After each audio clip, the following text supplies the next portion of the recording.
Welcome to The Explainer. Today, we are tackling a huge question.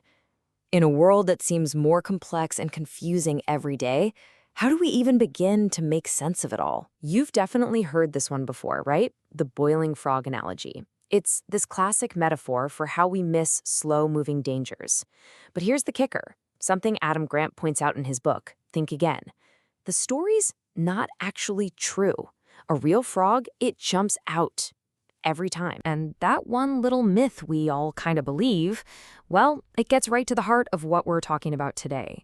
Because in a world that feels so divided, where, as one of our sources puts it, ideologies are just tearing cultures apart, knowing when to stop and rethink is, well, it's everything. All right, so here's our game plan for this explainer.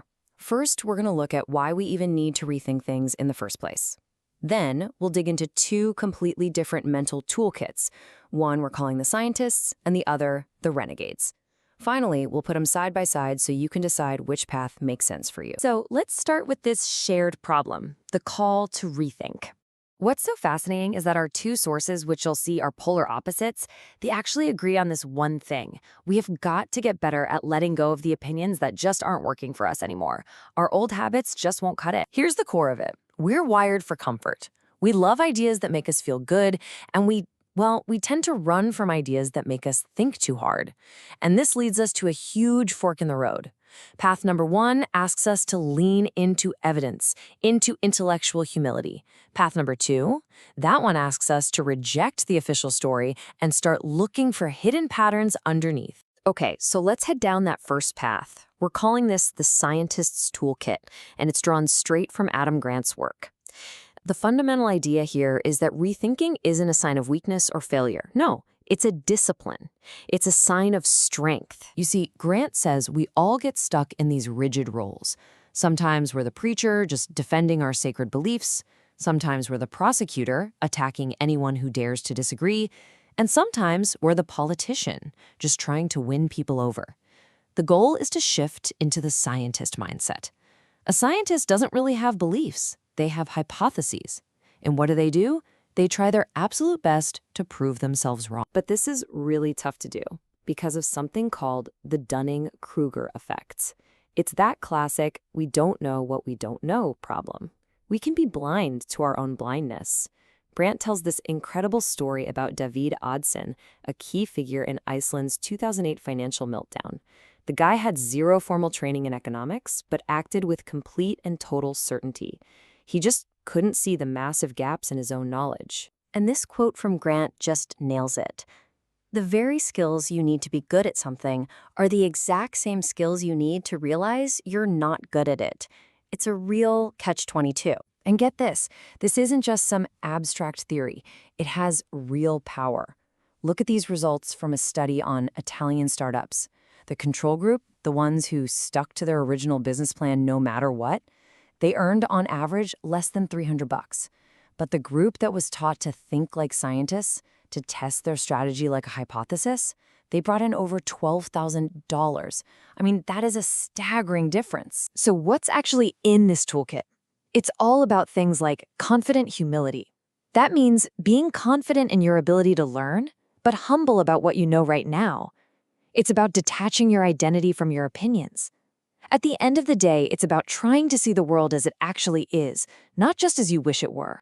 Okay, now we're going to take a sharp turn and explore a starkly different framework. Let's look at that other path, the Renegade's map.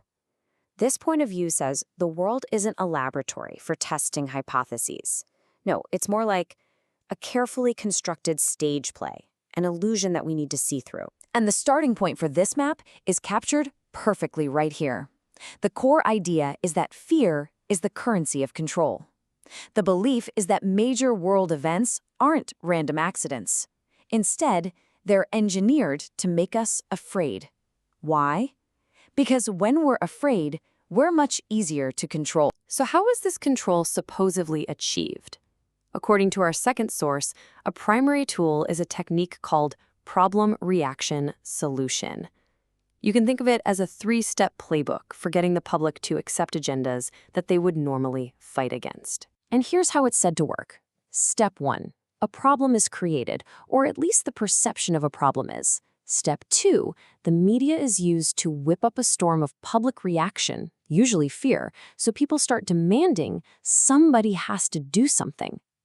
And then, step 3, the pre-planned solution is offered, the one that was wanted all along. Only now, it doesn't look like a hidden agenda. It looks like the only logical choice. From this perspective, the world isn't a chaotic mess, but a highly organized pyramid of control.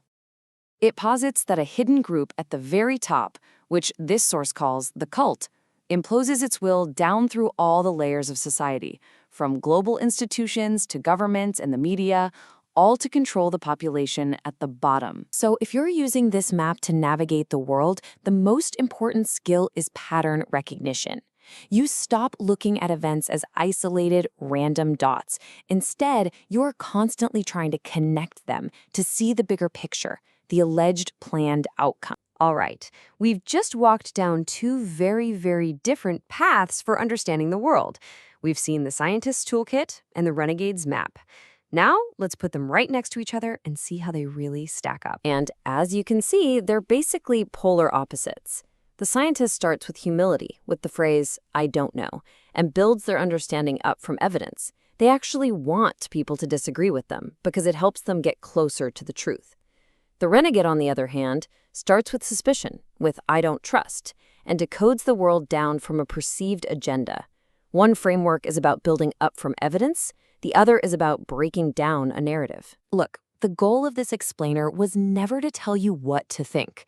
It was to illuminate how we think, to lay out these different toolkits. Because when you're out there in the real world and the narratives are clashing and the path forward is anything but clear, the final, most crucial step in rethinking is a choice that only you can make. So we'll leave you with that question. Which toolkit will you reach for?